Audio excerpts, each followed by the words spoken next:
to our ISL lecture series presentation. It's co-hosted by the Wolf Humanities Center here at Penn and the ASL program. Before I introduce the presenter, I would like to thank everyone for coming to this event. Also, I'd like to thank interpreters before I forget.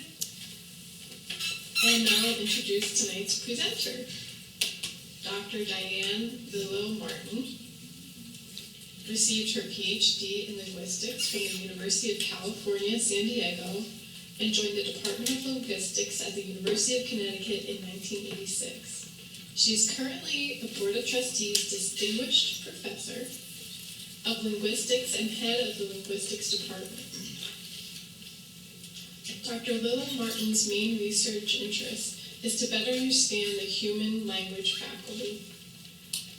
Primarily, she examines this by studying the structure and acquisition of American Sign Language, and by looking at the process of language acquisition across different languages. Her current focus is language acquisition by deaf children and hearing families. Tonight's lecture is titled The Truth About Sign Language Acquisition. And please help me welcome her tonight.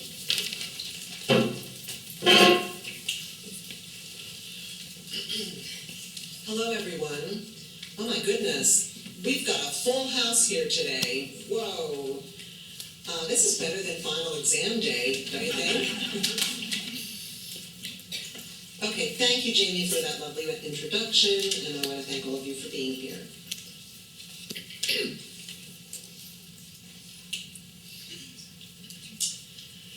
I would like you to imagine with me a baby being born and observing its world around it, and the parents who love them and talk to them, and, like this.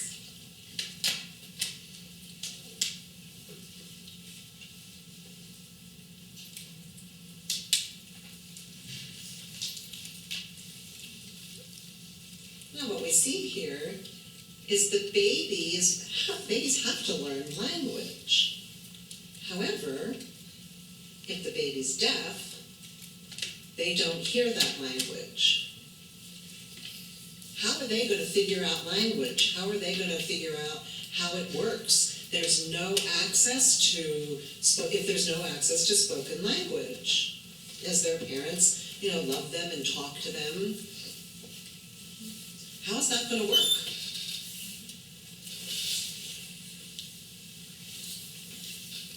Now there's another baby.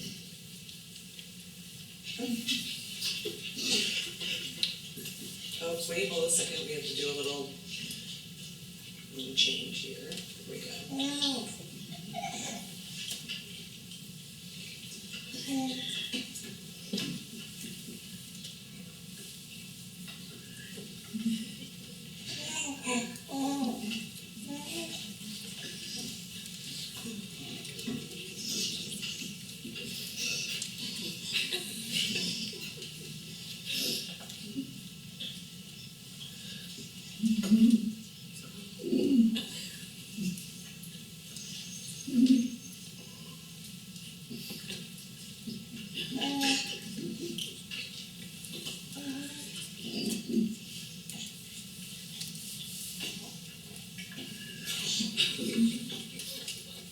Okay. So that baby has access to a visual language. That baby watches and attends to her grandmother. So the grandmother is signing to the baby, and that baby can see patterns in what the grandmother is doing with her language. All babies are ready to acquire language. All babies are. They notice patterns, they can see the things that are happening around them, but if they have no access, that will be a challenge for acquiring language for that baby. Now, hello, people in the back, come on in. There are a couple seats down here in the front. Come on down. There's 5, 6, 7 seats in the front row.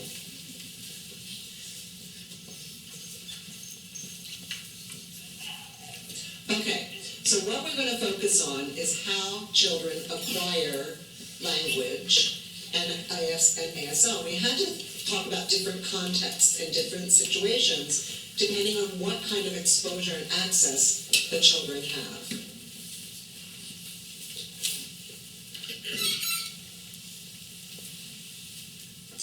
So I'm going to talk about 4 different scenarios.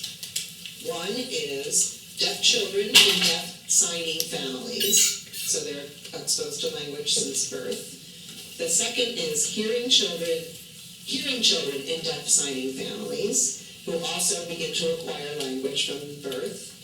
Then deaf children with cochlear implants in deaf signing families, so they have access to spoken language as well. And then the 4th group are deaf children with hearing parents.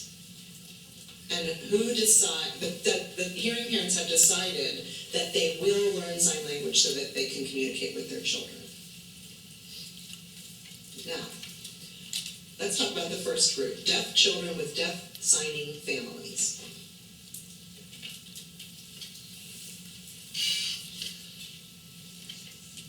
I want to show you a general timeline of acquisition in terms of what happens along a timeline. Okay.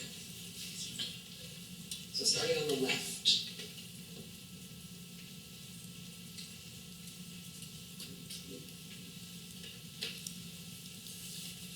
This timeline applies actually to deaf children with signing parents.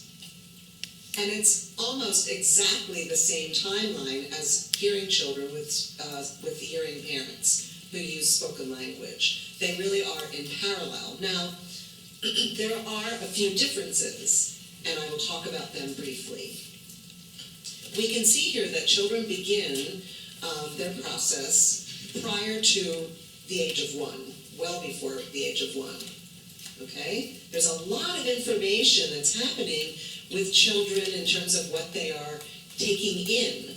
You know, the language processing, the patterns, figuring out how language works, even before they begin to speak or sign. That's very important, and it's an important period for language learning and language acquisition, and it's important for that exposure to happen at that time.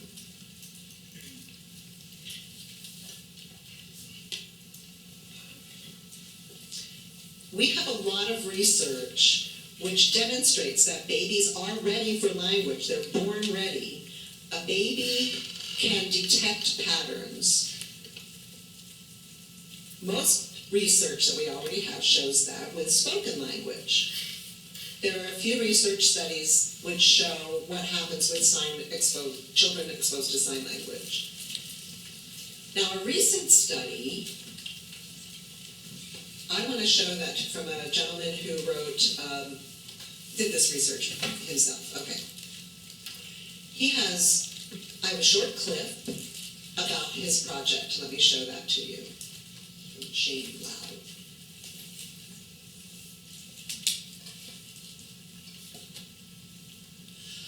Now I'll explain some background information regarding prior research of both hearing and deaf infants, and a bit about how their language development processes. Even as newborns, babies are ready and their brains are hardwired for language. For example, a newborn baby, when hearing spoken language, will direct their attention to it. Any person speaking, a baby will naturally be drawn to it. Babies love hearing language and will divert their eye gaze, trying to analyze and figure out what the language looks like and feels like. Previous research related to hearing infants has found that even when exposed to languages they've never experienced before, such as German, and then hearing another language they've never experienced before, maybe Tagalog, that baby can hear and identify differences between the two languages. It doesn't matter that they have no prior experience or exposure to these languages, they know they are distinct. Adults cannot do this. Most adults can listen to both languages, yet are not sure of the differences, but babies can. People have researched and figured out that if babies are given the option between hearing natural language, such as regular spoken language, or language that has been modified in some type of way, for example, a recording played in reverse, or modified by a computer in some way,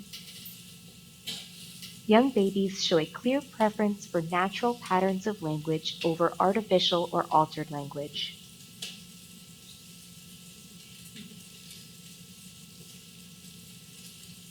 These research findings show a natural sensitivity of babies toward language. Being able to identify different languages with no prior exposure and preferring natural patterns of language over artificial led researchers to wonder why that is. And really, the first year of life is very important. This is when babies are responsible for figuring out the structure of language. Though they cannot yet express themselves, they do have receptive skills, and this process requires language exposure. So they do need the exposure to language around them. This is what gives them a good foundation for language for the rest of their lives. So far, all of the research has been focused on hearing babies and spoken language. So I wonder, what about deaf babies and signed languages? Would they identify visual language structure too? I decided to do some research and make a video showing two different signed languages. A person using Russian Sign Language and German Sign Language. Another video set shows a person using American Sign Language, which is a natural language, and C, Signed Exact English, an invented code following the English structure.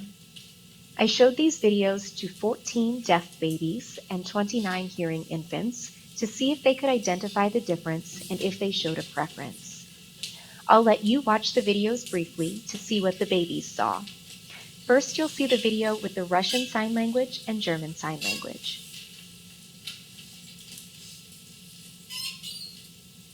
This first video shows Russian and German sign languages.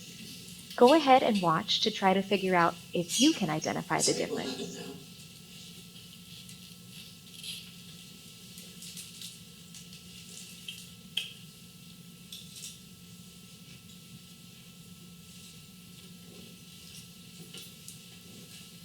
The next video shows a woman signing ASL, American Sign Language, and C, Signed Exact English. Take a look.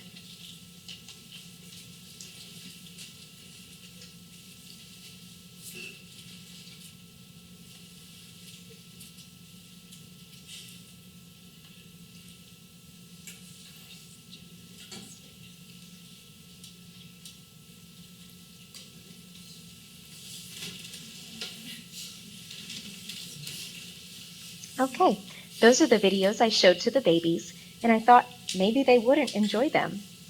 But they did enjoy watching both videos.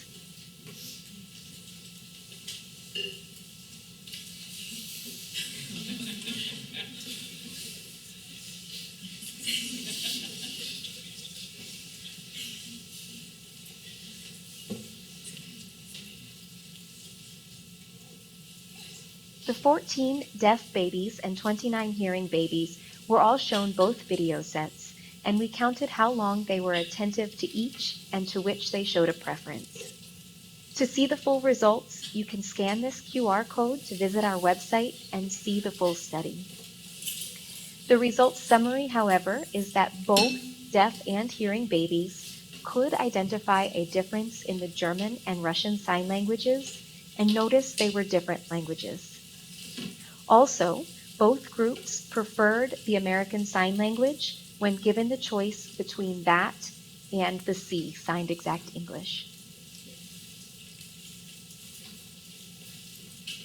So the point is, now that we know both hearing and deaf babies seem to recognize signed languages have a structure, that shows us two important things.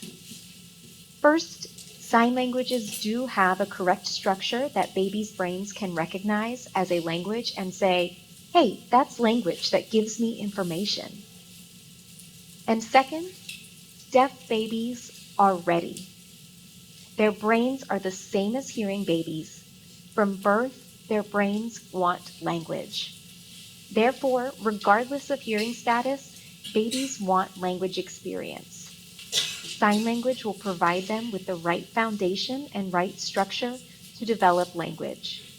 So that research really shows that sign language can be the right fit for infant language development.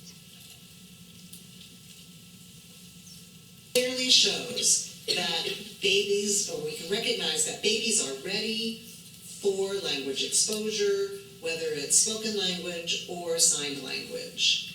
So whatever they can access, they're ready for. They're ready to use those. Now,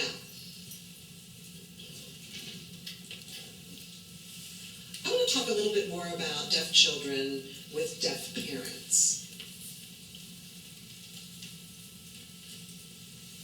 After this video that we saw just now, afterwards they wanted to see when children produce their first sign.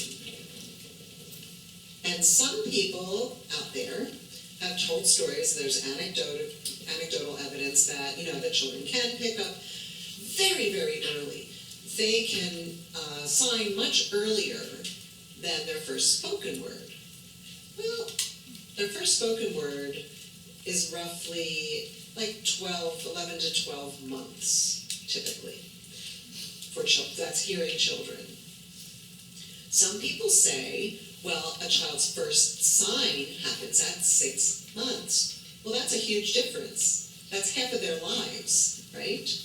However, if we look at this more carefully, and we see children and we use the same criteria for a first word compared with a first sign, we can see there's not that great a difference between the two, but there's still some advantages for starting with sign language, that's true. But the average age for the first sign with definition is it was probably about 10 months, let's say, which means it comes somewhat earlier, and there's some advantages to introducing sign language to a child. But why does sign happen first? Why are children signing earlier than children in spoken language? And that has to do with children's physical structure and how their bodies develop. How they can produce a spoken word that requires an exact ability to control one's mouth and muscles within their throat and mouth and tongue and so forth to produce words that people can recognize. It requires time for that physical structure to develop. For signing, children can use more gross muscles. It's a gross motor thing. And people can recognize the sign immediately much earlier compared with what would happen in a spoken language situation. Now, that is one kind of difference that's true in terms of spoken language and sign languages. But really, when you talk about how to produce the form, that we're talking about form there, where children are ready for words, maybe at the same time. But the sign is able to be produced earlier because of the way the body is made. That doesn't mean that children sign perfectly at 6 months. They don't. The children actually there's some errors in their productions, and just like children, when they start speaking, have errors in their spoken production, right? Children do not sound like adults when they start speaking. And this is the same for sign languages. For example, maybe most of you who are ASL students are already familiar with the idea of describing signs based on parameters, right? So for example, a sign that's made in a specific location, either by the face, by the chest, in front of your chest, the location, children tend to do best with location in terms of the parameters of sign language that they're producing. In terms of movement, well, it can depend. Some movements are more complex. If the movement is more complex, the child might have to simplify the movement or make a substitution, use a different movement to make their sign understood. For the hand shape, that can be the most challenging for children to produce. Some hand shapes in ASL, or in other sign languages as well, are very complex, and they're hard for young children to produce on their hands. In that situation, children will substitute a hand shape for a more simple hand shape. And I can show you a few examples. The first video will show a regular adult signing wrong. So we'll show that video first. Yeah, if you can take care of the light.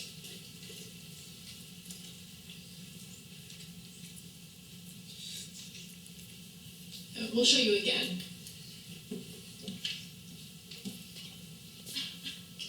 You notice the hand shape. It's this wide hand shape, and it's placed here on the chin.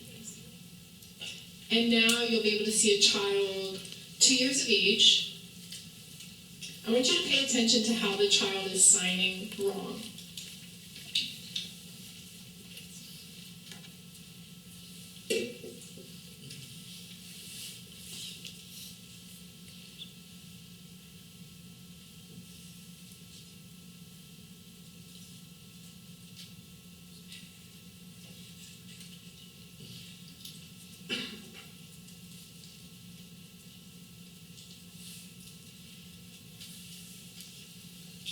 She signed wrong using a different hand shape, the A hand shape. She should have used the Y hand shape, but instead she used the A hand shape. That was her substitution. Because if you notice, Y is challenging to produce for young children. They don't have the fine motor skills. So she produced the A hand shape, but still showed it on the chin to show wrong. Now, let's look 3 months later and see what happens. Sorry, I need your help again.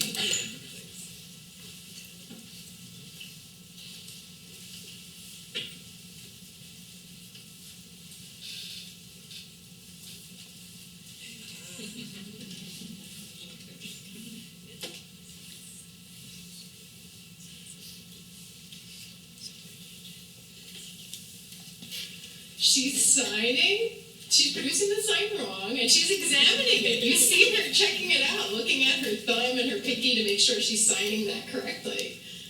There is a big improvement in that video.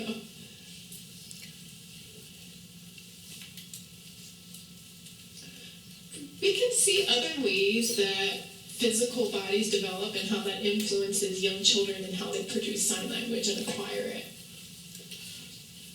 I will show you 3 different kinds of changes to their signs. So sympathy, that's the sign that we'll be looking at where children will have a sign that they should be using, perhaps it's one-handed, and they might add another hand. Or it's a one-hand movement and the other hand should stay, it should remain in place. But children will move both of their hands to produce a sign.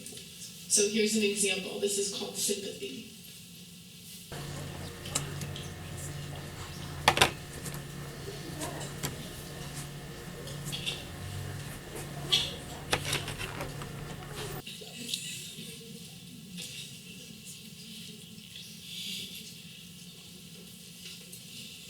Adults sign run out like this. You're out of something. And you see the child watching, moving both of their hands in opposite directions. Again, it's hard for children to control their fine motor skills to produce that sign.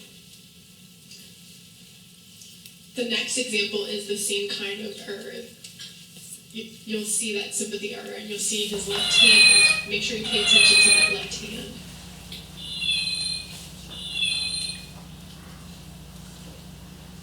Pig. Pig.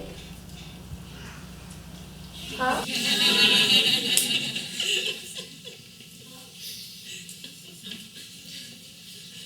So he was trying to sign pig. This is the correct sign for pig, but you saw his left hand also signing pig. So So we have to eventually he'll learn not to do that with his left hand. His left hand would be still. Okay. In the next video, I'll show you proximalization. This is how I sign proximalization. This means that sometimes children will better use their muscles that are more proximal to their torso, closer to their torso, rather than the distal parts of their arm, like their wrists or their fingers.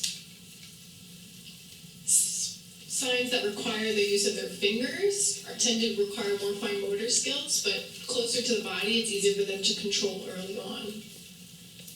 In the next example, you will see a sign for grandmother. And notice this hand shape and how it moves. I'm using my wrist here, right? So let's see how this next child produces that sign.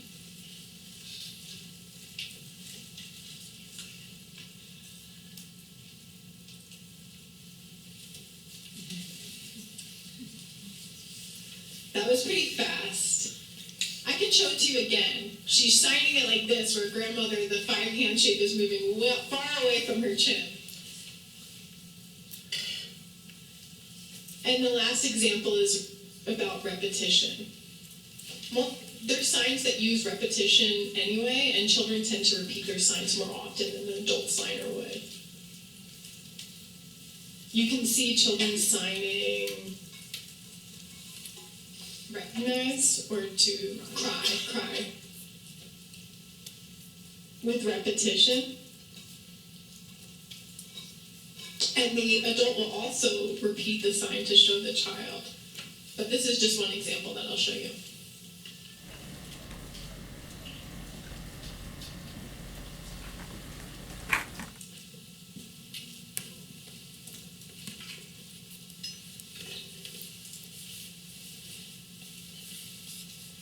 In that time, the adult was repeating the sign more than the child. But we see that often in children. They repeat their signs over and over again. Okay? Now, what about grammar in sentence development?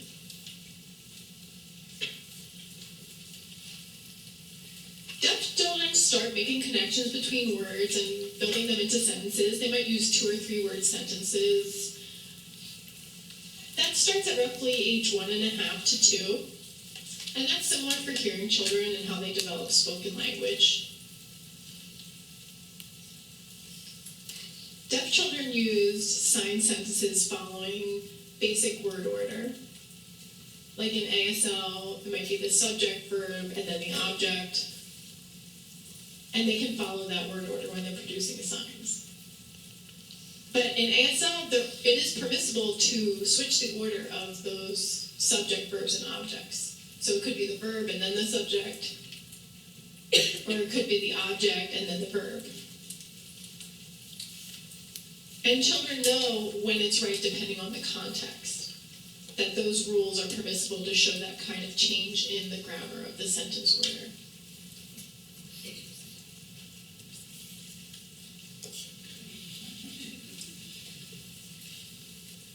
This is the first example showing the sign can. And then we'll see the subject.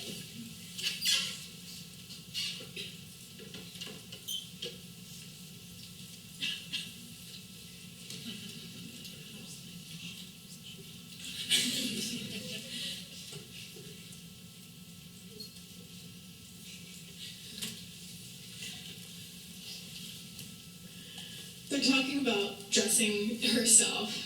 Can you put your shirt on? And she really dramatizes it, right? She's dragging her fist from the top of her head all the way down to the end of her torso. And it's very interesting. The mom is saying, can you? And the child says, can you? So that might show that the child is using that reversal, pronominal reversal, that repetition that we see. And that's similar in spoken language sometimes. Children will substitute you when they mean to say me. So she's saying, can you? And then she flips it right back to her mom, can you? And her mom says, no, I'm asking, can you? And then their daughter finally answers, yes, I can. Okay. This is the next example. We're going to be looking at an object-verb sentence structure.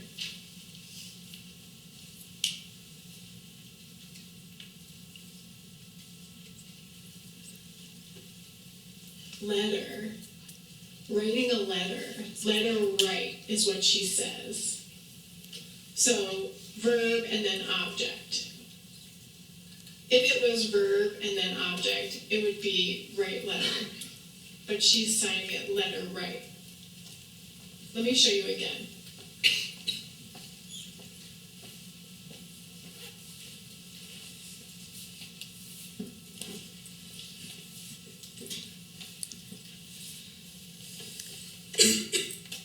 I'll show you one more example of object verb.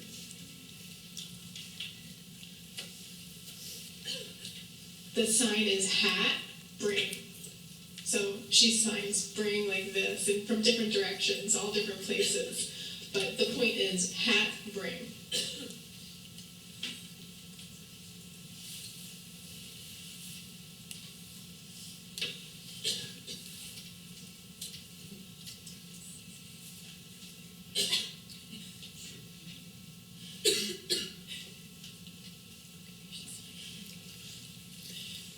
Yeah, she's signing, okay, hat, bring, okay? Thank you. Those are just a few examples where you can see children managing and making changes in terms of the word order in their sentences, and that's permissible in ASL. And you have to watch carefully to make sure that they're doing it the correct way and following ASL rules.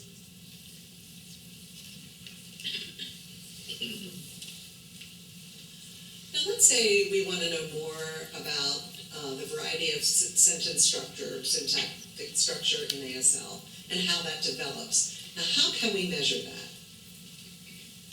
Well, our team recently was developing a new measurement, a new metric for that, in order to show how many different kinds of sentence structures are being used.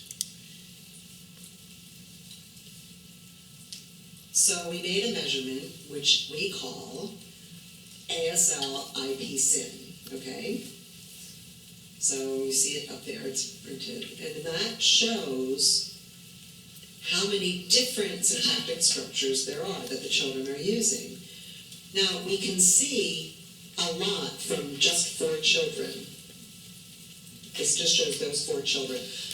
Over time, the structure, the trajectory is up. They get more and more and more over time. They use more and more syntactic structures. We are able to use that kind of measurement and see how children, or when children, are learning specific kinds of constructions. I'm not going to go into it deeply now, because we're going to move along, but we can see a lot about how deaf children are acquiring sign language with exposure from birth. Now, the next part, or in summary, we're gonna see deaf children with deaf parents, right? We were looking at that. How they acquire sign language and compare it with the general population of hearing families. So that's what we just looked at. Now I want to move on to talk about hearing children who were born into deaf families. Okay, hearing children in deaf signing families. So let's say a child is born hearing and has deaf parents. And if those parents sign to the baby will begin to pick up the patterns of sign language, like we talked about with deaf children with deaf parents. In addition to that, they will have access to spoken language. so they will also acquire spoken language, which means they grow up as a bilingual person, right? Specifically though, they are bimodal bilingual because they have two languages in two different modalities.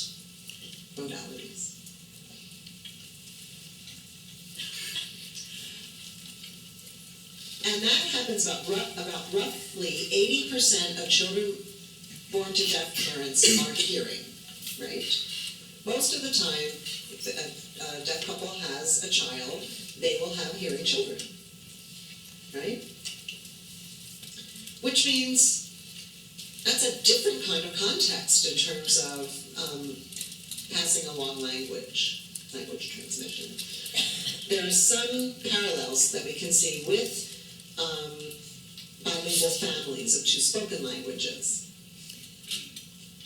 So really the important thing I want to stress here is that if a person grows up with two languages,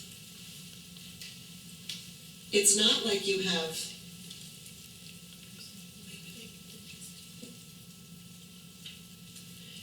it's not like they have two people inside themselves. They're not two separate people inside themselves with two different languages. The language is more fluid, and it interacts with itself, and the structures are borrowed from each language. They really it has different impacts from both of the languages.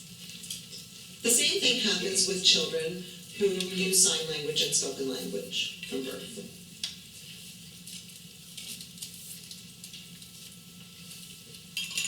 If we think about children who are exposed to just one language, and all of their exposure is just from one language source, and we compare that with children who are exposed to two different languages, right, full languages, the amount of exposure that they receive in each language is not going to be equal to the amount of exposure a child will get if they're only exposed to one language. That does not mean that you can't learn two languages as a baby, but you have to realize that you can't expect the same things to happen at the same milestones at the same time. That you can expect to see some flexibility in the timeline, okay?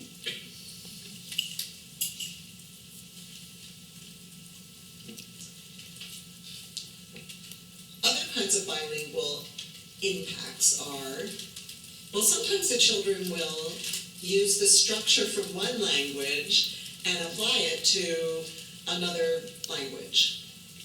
Maybe they're following the word order for one language, but use the vocabulary from their other language, right? And that happens, actually, a lot with children who sign and speak as well. Also, though, we've noticed that children are able to code switch, right? They can code switch, but for children who are born into signing families and learn sign language and skip spoken language do code blending, meaning they use both, they can be speaking and signing at the same time. You don't necessarily have to use full sentences, but there's the ability to, in part, use each language at the same time. So I want to show an example to you. This is a kid who's 1 year 11 months old.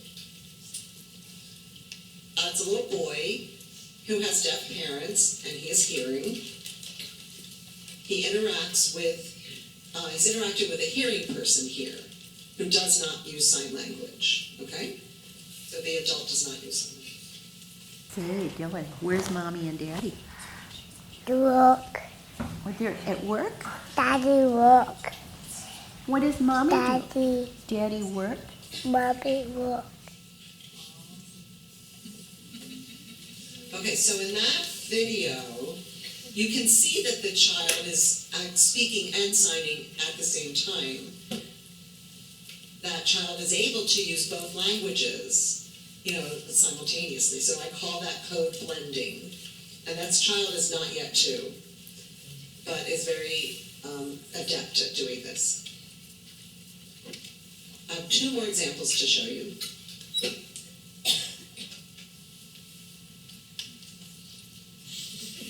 Jamie. Mommy, where? She's coming in a minute. Again, I want to show it to you again. Mommy, where? She's coming in a minute. You see there's a little bit of, I'm sorry, there's a little mess up with the captions that I thought were there. However, the child is saying, Mommy, where? And the response was, he's also signed Mommy, where? So he was saying it with his voice and signing it at the same time. He says, Mommy, where? Which is basically matching ASL word order and not quite English, right? Okay, so that's an example of this blending. I'm talking about code blending. Let me show you another example. Where's the rabbit? Where's rabbit? Where?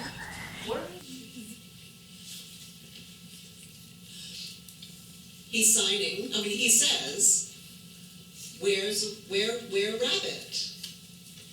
And then he signs and speaks, where rabbit where? Right, so again, that repetition of where at the end of the sentence is common for an ASL syntactic structure. It's not used in English, but it can be used if you're borrowing the structure from ASL, and he's doing code blending there, so that's what we're having.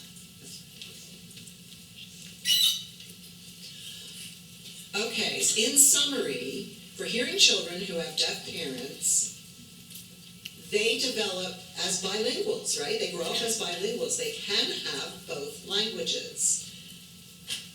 And sometimes you can see bilingual effects, like as a hearing children who are bilingual. Now, let's talk about the third category. Deaf children who have CIs with deaf signing parents, okay? So they have access to spoken English through the cochlear implant. Let's look at what happens with them. Is it the same as CODA, as a hearing child with deaf parents? I want to show you a brief clip which you can see in which you can see two boys and two adults. It's not captioned, so there's no voice interpreting that I'm going to do. I want you to observe what's happening, just look at what's happening around there.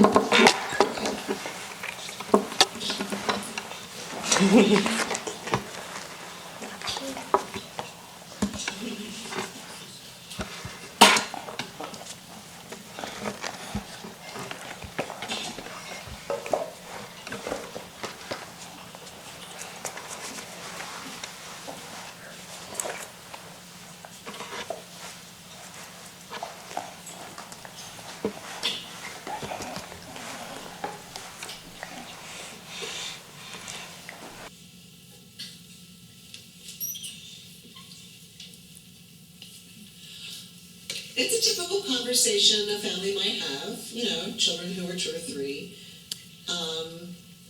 They're just having this conversation. Now, the next one, let's see what happens when the two boys are with a hearing person who does not know sign language.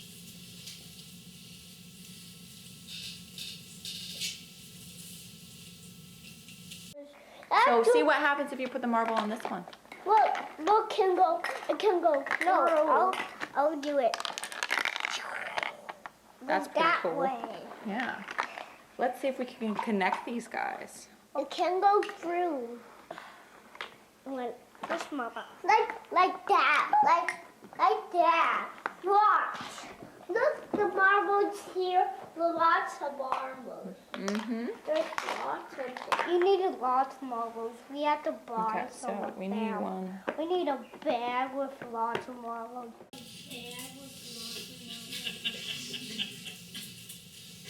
Okay, so it sounds like a typical 2 or 3-year-old, 3 or 4-year-old conversation, right? You have the children there, and they grow up with 2 languages, so they know to use English, and they can manage both languages.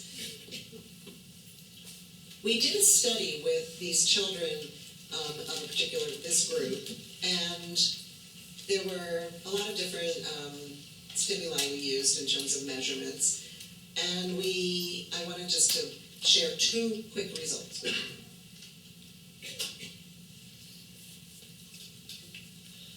Now this to the left shows general ASL skill test. I mean, it was scored for American Sign Language and their abilities. Okay, it was CI and the child with deaf parents, a CODA. It was hearing, and then the CI indicates the deaf child who has a cochlear implant. And if we look at that, we can see that roughly similar increases in the deaf with the CI, deaf kid with the CI, and but in general, you can clearly see that both groups acquire American Sign Language. So there was another test group that we did it, and the same thing happened. Now, if we look at the one on the right, this is about spoken English, the spoken English test. Now, we scored the children for standard spoken English. It's a standard spoken English test. And we see that the two groups pretty much overlap, are really in parallel. And they're on age group, they're with their peers. They're age equivalent. And so other children, compared to other hearing children that are 4 and 5 or whatever, they are acquiring language on par with them. So the deaf kids with the hearing kids with deaf parents and the CI kids are on par with their hearing counterparts. Now, we can also see some bilingual effects, as I told you about that before. Now, these charts show the results from a deep analysis of conversations, like just natural conversations. And this information comes from spoken English. This is where this data comes from. And we can see the yellow talks about deaf children, it shows deaf children, and the blue are hearing children with deaf parents. So we can see how the scores show at different ages. Again, we've got a lot of overlap between the deaf kids with CIs and the CODAs, a lot of overlap. And then over time, we see it kind of disperse. So it's a similar, they're working at similar areas. So these scores are a little bit below what you might see for monolingual English speakers. And a little bit below the average of that, tiny bit. But it's not super low. It's not clinically significant, but it's a tiny bit lower. So compared with monolingual children, and on average. Okay. For bilingual children, they typically may be a little bit behind or below, but they have 2 languages, so when it's a trade-off. You can deal with both languages, and then there might be some other issues, but the difference between the two is insignificant, in terms of the deaf group and the hearing group. In summary for that part, deaf children with signing families with cochlear implants also can grow up with 2 languages. They can have a spoken language and a sign language. And they develop very similar to hearing children of deaf parents who are bilingual.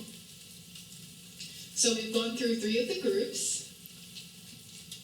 All 3 of the groups we've discussed thus far have deaf families, and they have early exposure to sign language. But what if the parents are hearing and they don't know sign language? What happens to that group?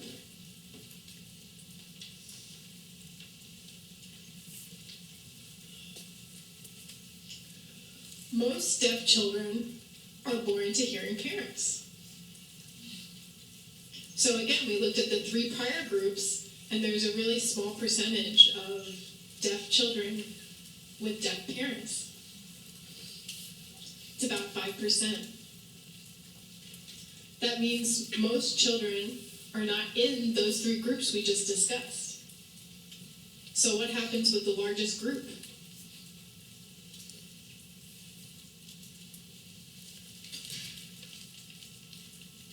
When hearing parents first learn that their child is deaf, they can be shocked. Oftentimes that's their initial response, and they don't know what to do. Oftentimes they don't know anything about the deaf community, deaf culture, they don't know sign languages, and they don't know what to do with their child. They often get advice from doctors or early interventionists, sometimes teachers, and people make suggestions about what to do.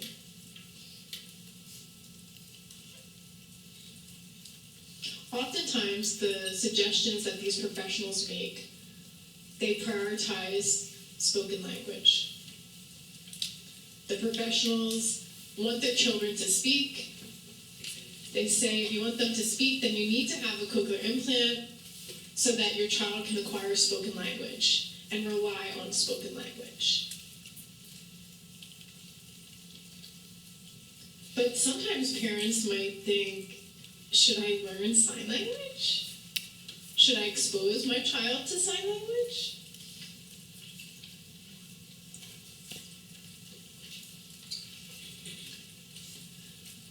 And sometimes the parents feel that might not be a good idea.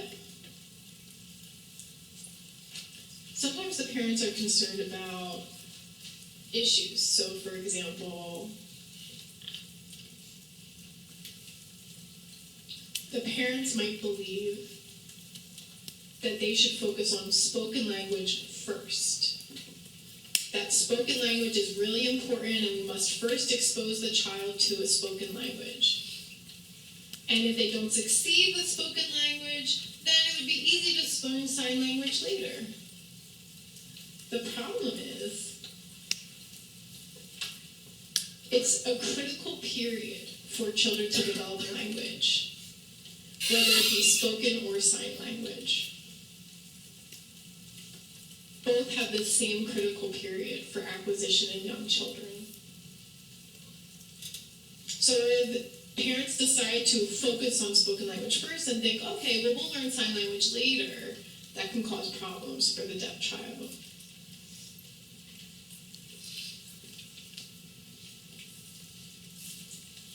Again, if hearing families don't know sign language and they don't know anything about the deaf culture,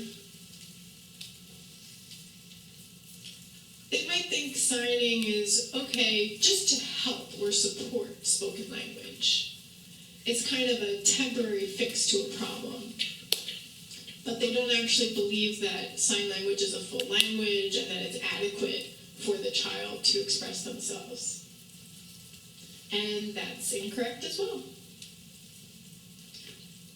We know that sign language is a full language. It is completely adequate. It provides everything that you would need to communicate. Sign language is not a temporary solution.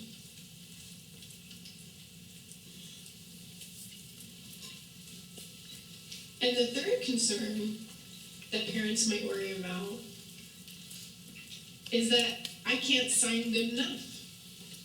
I can't learn quickly enough. I need to have a good model. I need to be a good model for my child. How could I possibly do that?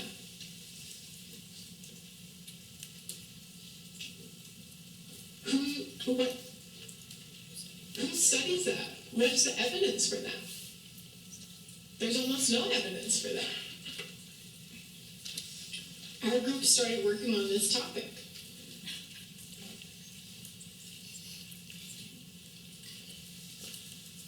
So this is an example of this idea.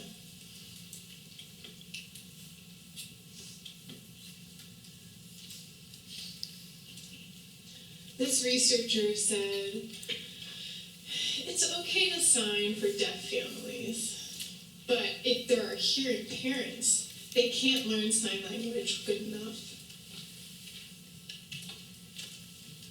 And this is another audiologist an advisor for parents of deaf children.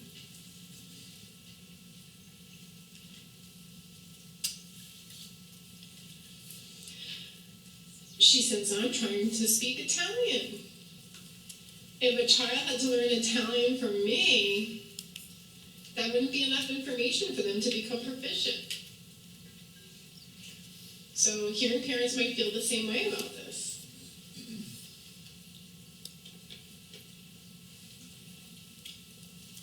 We need a lot more research under this topic, but what we do know is that, first of all, hearing parents don't need to be the only people exposing their children to sign language. If they want to expose their children to sign language, they can integrate them into the deaf community and have more deaf mentors and different options of fluent signers.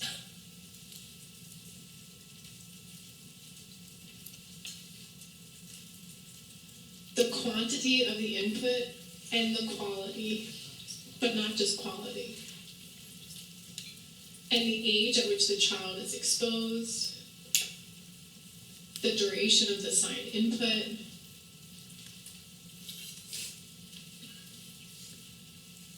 we don't know if the parents signing not fluently would be good enough,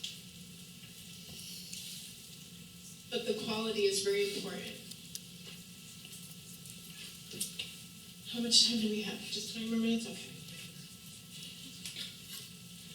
A few, sorry, not 20. Okay, so there was a study in Montreal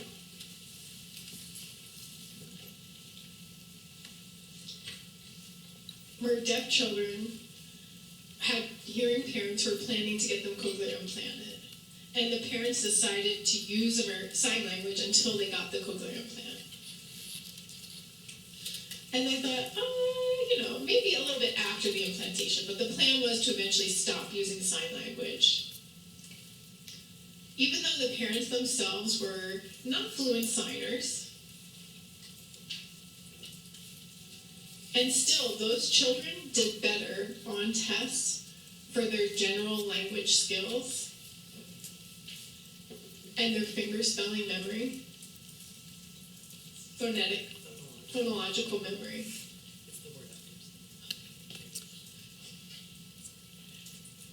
And if parents continued to sign with them, even beyond when they got their implants, they had the best possible predictor for their outcomes. So even though they thought it would just be a temporary solution to sign during that early age, it still helped support their children's language development. And what about if the situation was different?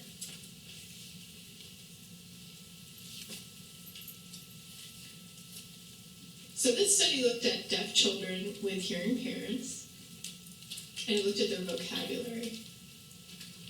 If children were exposed prior to 6 months of age, their ASL vocabulary developed in parallel as deaf children with deaf parents. Wow. Children can acquire ASL, even with parents who are still learning sign language and not fluent themselves.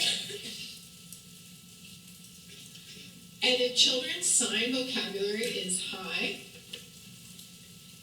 they tend to have higher spoken English vocabulary as well. Again, this means that exposure to sign language is not hurting. It's actually supporting their overall language development.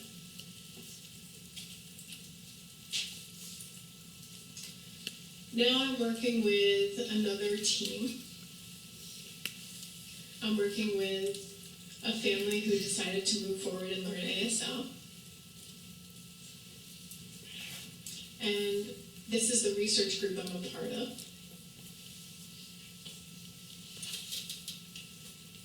What we do is we provide ASL specialists to families, supporting them in learning American Sign Language. And we've tested to see how the children are developing with both ASL and English. Most of them are using both. A few children do not have access to spoken language, but most are using both English and ASL. It's important to recognize that exposure to the sign modality is part of language development, even for hearing children who access spoken language. There might be gestures or visual symbols that they see that are very important to them, and it just makes sense to them very easily. So it makes sense for deaf children as well. This is one short clip I'd like to show you, and this is what the family interaction looks like while they're learning sign language.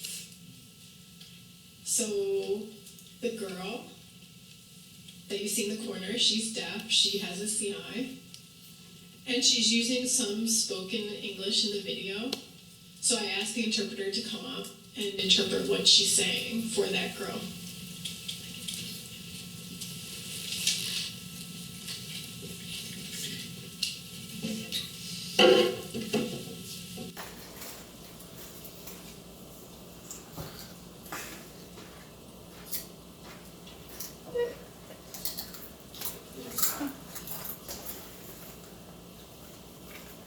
I know you have that one.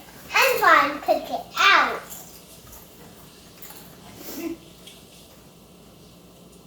We only have 2.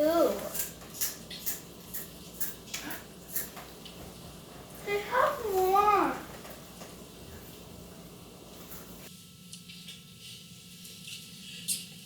So they were playing Go Fish, obviously, and you could see that the whole family can be involved with learning sign language there. So they were trying to work it out together as a family. Now, I will share limited results with you today because this is just the initial part of this study. This shows the results on a general ASL test. The yellow line shows the median from people who developed the test. They collected the data from deaf children with early exposure to sign language. So the yellow line is their mean from that.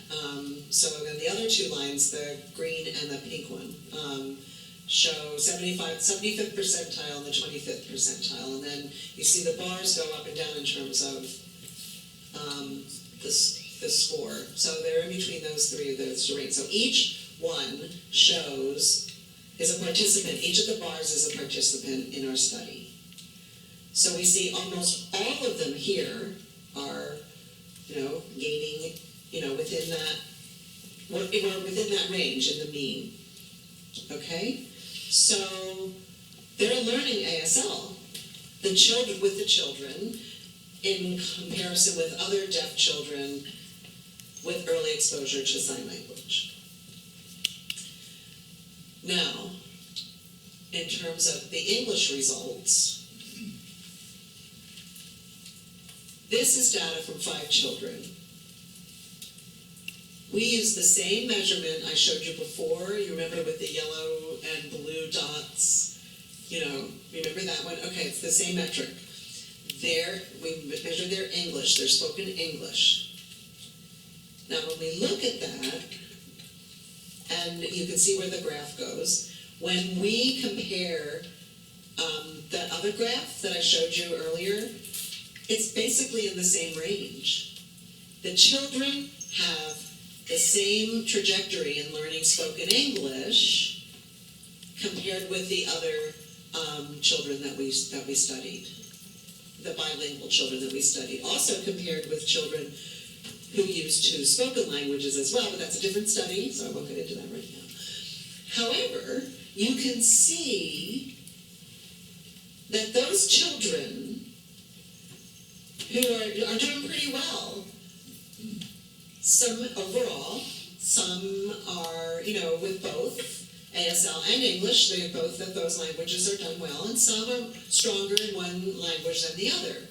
Some are more strong in English or ASL. So it's typical bilingual language development.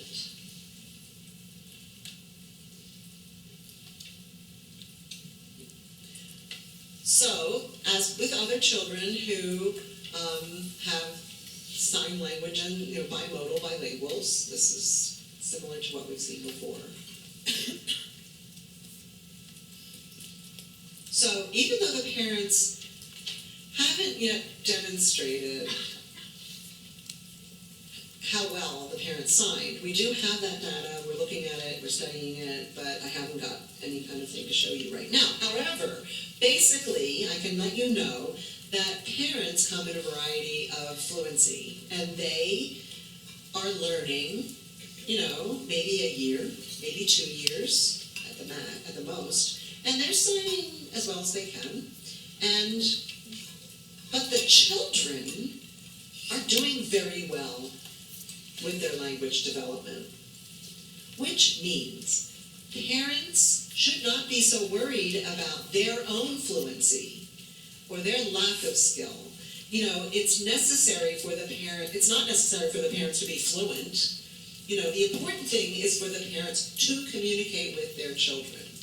And we are hopeful that they will have exposure, the children then will have exposure to other signers and other language models that they can get, and that can make a huge difference.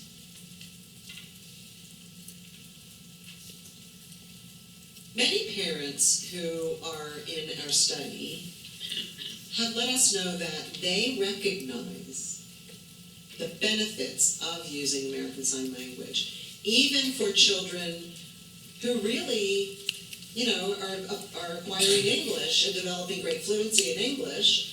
Only the parents value ASL after this experience. I mean, they know, they can see how important it was and why the children need to continue to have that as an option.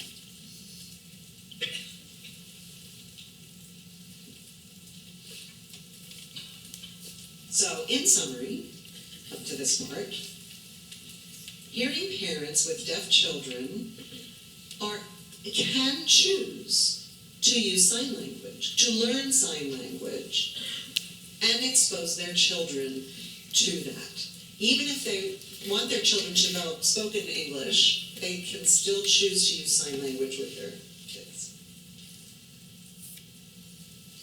Now, if you want more information about this, you can look at our website, which is listed up here. Also, we have made a video book, which is all in American Sign Language, about acquisition of American Sign Language, and here's that. There's the website you can go to. It was published by Gallaudet University Press, and it's not free, I'm sorry to say. But if you would like to see a glossary, this is free. So you can get the glossary there, and that's where you can get that on this website. Before we close, I do have one more slide I want to show.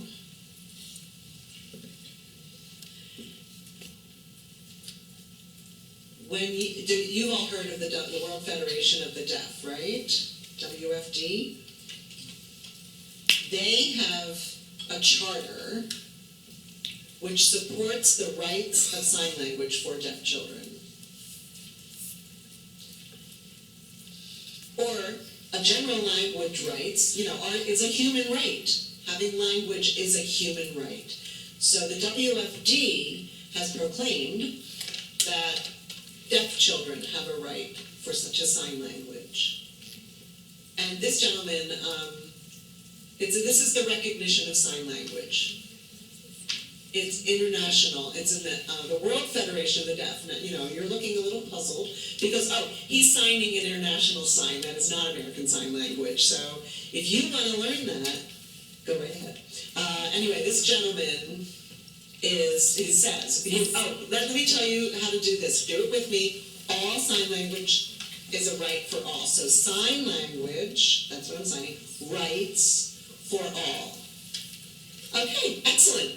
Remember that. Thank you. All right, I want to thank you very much. And I'd like to thank Jamie for inviting me. I'm sorry I kind of went over time, but I'm happy to answer your questions. Okay. Thank you. That was a really beautiful presentation. And we saw lots of different models of children signing, and it was really wonderful to see evidence that you provided to actually see this is the truth, that sign language acquisition in both deaf and hearing children. So thank you so much for sharing this information. And we have a few minutes left for questions if you want to line up on either side of the aisles. And if you want to sign, we have interpreters here. If you want to speak, they can come up as well. So choose whichever language you wish to use. We have a microphone too, so come on up.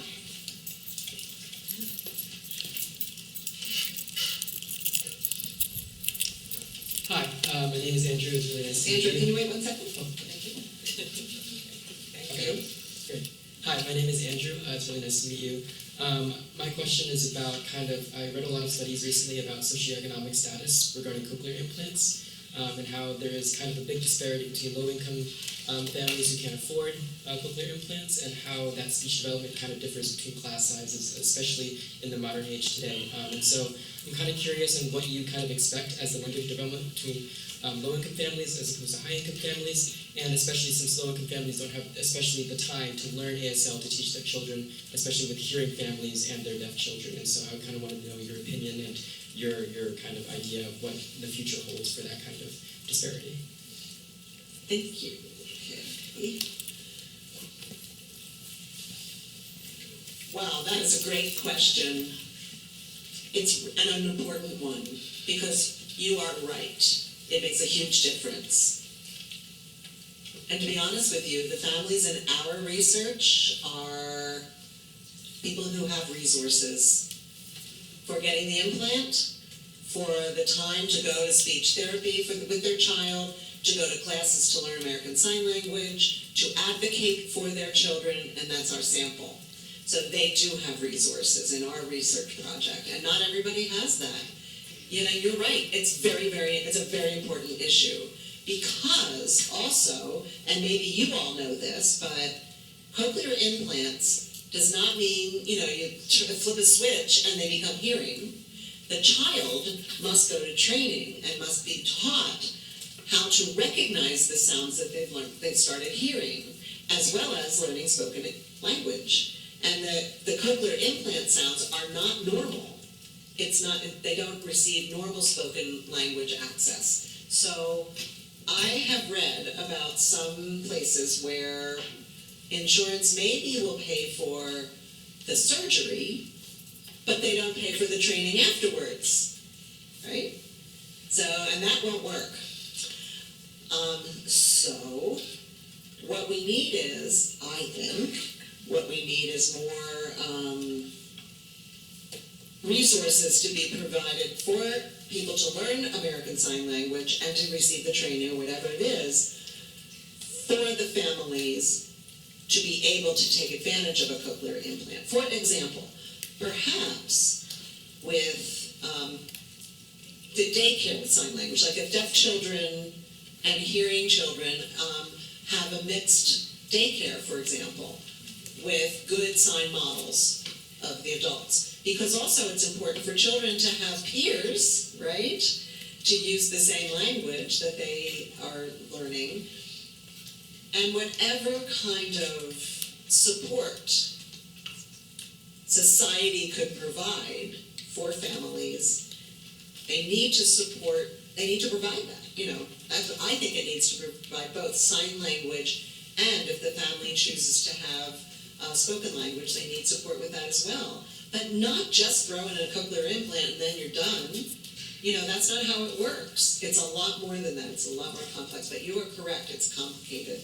It's a complex question, and we need other people to think about that and find that solution. So thank you for bringing it up.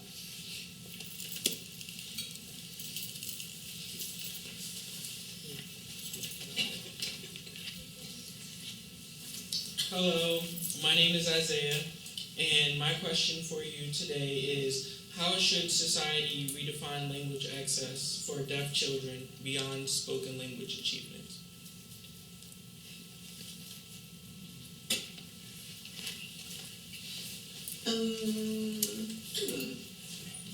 There are a few areas where,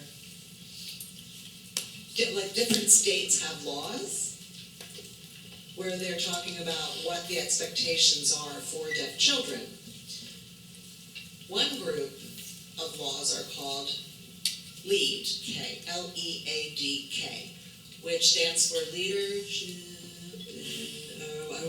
language. Somebody help me with what LEAD-K means. Language, education, access, something. I'm sorry, I've forgotten the full thing. Anyway, the point is that these laws say that they expect children to satisfy the criteria prior to getting into kindergarten. They have to be ready language ready to get into kindergarten. So those states that have this definition, they have to define what that means, right? So they're saying that what that means is for children to have the appropriate level of language, whether any language. It could be any spoken language, or it can be a signed language, whatever they use. And whatever their language, their primary language is, they should have met those criteria. So there are a few places that are trying to set up the answer to your question, which is, what level exactly, what is the standard, what should we expect children to have acquired? And I think there's more work still to make sure that we know exactly what is appropriate for children at what age. However, I feel that with the right kind of approach, we can see that they have a good metrics, we can see that the children are ready, that they are ready to go into school and then can achieve in academia. So, but particularly what that means, specifically what that means is still maybe the structures, like our test, the way we test the metric we use for the different syntactic structures, perhaps. Maybe that's something they would use. It might work, but I'm being honest that structure, that test is a bit complicated. I don't think they'd want to use it, but anyway, they have to figure out a way to assess a child to see if they are able to understand enough receptively and to produce enough language to succeed in school. I don't know. Did that answer your question? Okay then. Thank you. I have go ahead. I have a question. I'm thrilled about the findings you shared. Parents' ability to sign does not really have any kind of negative impact on their deaf children's language development. One of the things I feel that I often see is that the person who is kind of preventing families from acquiring ASL tend to be fathers who are struggling with the idea of perfection. And I love your findings showing that it doesn't matter. And I noticed the video, the mom seemed more comfortable signing, and the dad seemed to be struggling a bit. And it looked like, that might be a universal thing that we notice, and wondering how do we improve that? That kind of reluctance or resistance, it doesn't matter whether it's the mother or father who's resistant to using American Sign Language, but how do we kind of encourage parents to get involved in learning American Sign Language? I want to thank you for giving me a very easy question. Thank you, that's not a hard answer. Anyhow, you're right. Typically, the mothers are still the ones, they're the primary caregivers most of the time, and in our study, almost all the families, the primary caregiver for being involved with our research were the moms. We invite the other parent, we invite other family members to be involved with the support meetings and so forth with our specialist. Every once in a while, they come. However, but most of the people that we work with are the mothers. And, right, it's a much more general question is, how can we encourage all parents to get involved with learning sign language for their children? There are two parts to my answer to that. One is, well, I'm a researcher, so I always think in research terms, but one is, the more research we have will show the results that parents maybe will be inclined to accept it. So if we have more research, more parents might. However, the first question that is also relevant is the first question we had over here is resources, right? You know, if a family doesn't have enough resources for, you know, taking classes or doesn't have time to watch a video in American Sign Language or whatever, I mean, that's a true thing. And that will impede their process. Yeah, so, but you're right, we need to encourage everyone in the family structure to come and get involved with the communication and learning sign. Well, there is one thing. It's a little small thing. I just want to clarify. I did say that our results show that it doesn't matter if the parents are fluent or not, but I didn't yet say that it doesn't matter if the parents, it doesn't matter, you know what I mean? It doesn't matter what the parents are. What I'm saying is, we need to look at it more. We have to know how much the impact is from the parents, the quality of the parent signing. I don't mean to say that there's no impact at all, right? I just want to be clear about that. And I also do want to encourage parents to just try, but also try to get better, right? You know? I mean, because, you know, when I have seen so many things on social media, videos of parents with deaf children who are now adults. And the parents still sign kind of, you know, newly. And it's obviously that the children benefited a lot from however their parents sign, because they have a good relationship with their parents. They were able to do what they could. They have a great foundation in the family. So I do think it's probably most important that there's the effort. Okay, thanks. Okay, we have 2 more questions. Come on up.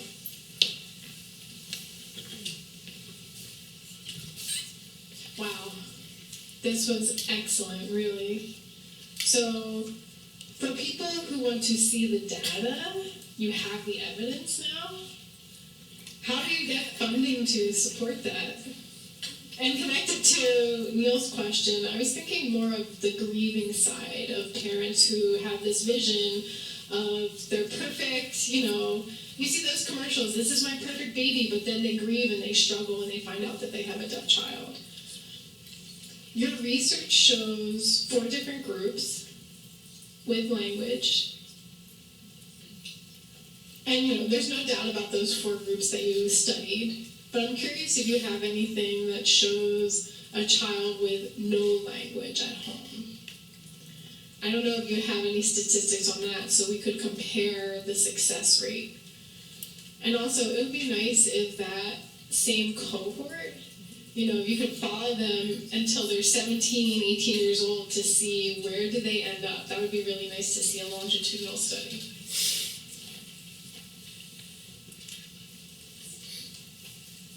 Thank you for that. Okay, now I'm trying to remember these 3 things. First of all, grief.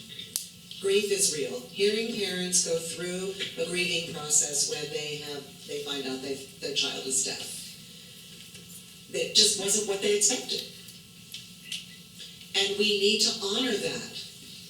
We need to help them get through that process. I want to put another little thought, just some new information I want to share, actually. I'm working with one group that we've just started to develop materials that we will share with families to promote joy, right? To promote joy with playing with their deaf babies. And so some people are starting that kind of thought, in terms of the grief issue, and how to convert. Yes, the grief is real. You have to honor that. You must honor that. But also, we can show parents how to be joyful in their interactions with their babies. The second point is children with no language. Okay? Now, I myself have no data on that. I haven't studied that group. And some people are, and they do have the information about what's going on with that. But that's later. And my research only works with families who've already decided to use sign language, so that's only the only thing I've looked at. I think it would be important to see what's happening with those families who haven't yet decided, or decided that they're not going to use sign language at all, and then follow them and see what's going on. But I don't have data about that. I'm so sorry.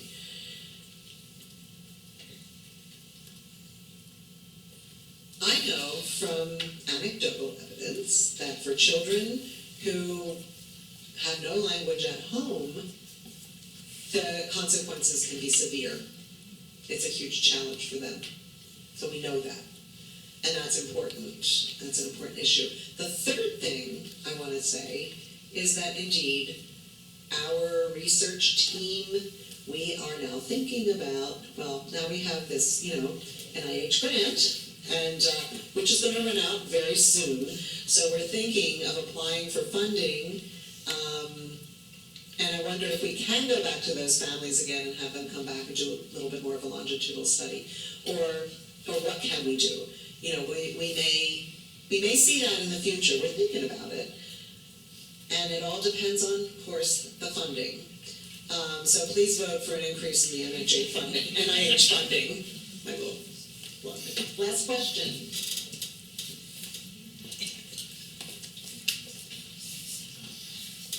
Hello, everyone. So I have two questions. I wanted to ask you, from what you've seen and noticed internationally with their deaf children in other countries and parents who are hearing, when they move here to America, and the parents might be afraid to put them in a deaf school and not sure about what to do in regards to ASL, they don't know about the culture aspect, and so they put them in a mainstream school. How can we expose them to learn more about deaf culture? They might not have that in a mainstream setting, so how can those parents figure that out? They might not get it until they're older and they realize, oh, I could have learned sign language.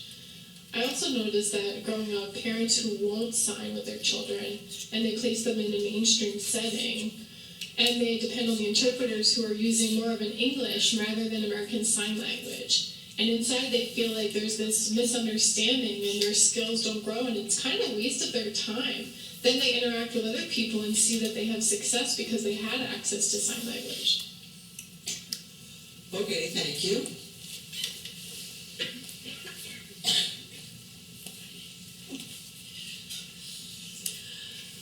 Those were good and challenging questions. You're correct. It's really a difficult situation. Recently, I visited a school where it was a public school with all deaf students in this particular program, and they have a lot of students in that school from families who recently moved to the United States. So those families, a lot of them have that experience, where now the children are in a school where they're getting exposure to sign language, where they didn't before, right? They had no access to language prior to that. So Again, I haven't really studied that, or that group that I'm talking about, but I noticed, and I talked with their teachers, that, and the teachers say they see a huge effect from the fact that those students that for a very long time, had no access to sign language. However, you asked about how I could convince the parents to use sign language, and I'm telling you that I'm guessing it's really important to have members from a variety of communities, of people who grew up in different areas, so a diversity of people involved with working with the parents. Because the people, if they're from that community, they could be more trusted by the international community. You know what I'm saying? So we need people from those groups to share information and to support the people. Okay? Now, really, part of your question, I'm only partially answering your question, but I'm going to try to answer both of them. But the best placement for deaf children often means, as you said, a deaf school, you mentioned it, or in a program, a public school program where there are other deaf children, so they have peers to interact with. That way they don't depend on just one language model from a hearing interpreter, you know, and everybody, that's the only access they have to any kind of language in the whole school. So we see that for children with pretty good spoken language still can have problems in those situations. You know, emotional situations, their emotional development, or their development of their skills with pragmatics. And academic language is difficult, you know, for many of those kids in many areas for them because they don't have enough interaction with other peers. You know, and so they would need more peer interaction, and that's why for many deaf children, Schools for the Deaf is the least restrictive environment, even though the family feels that word means mainstream, being in the mainstream. Now, I do understand because, you know, parents don't want to send their kids away. They don't want to put them on a bus for an hour, 2 hours every day, or they don't want them to be in a dorm situation. And the parents, I mean, they're their children. They don't want that. But maybe that is the best thing for the children or for the child. So you have to look at it both ways. All right? Thank you.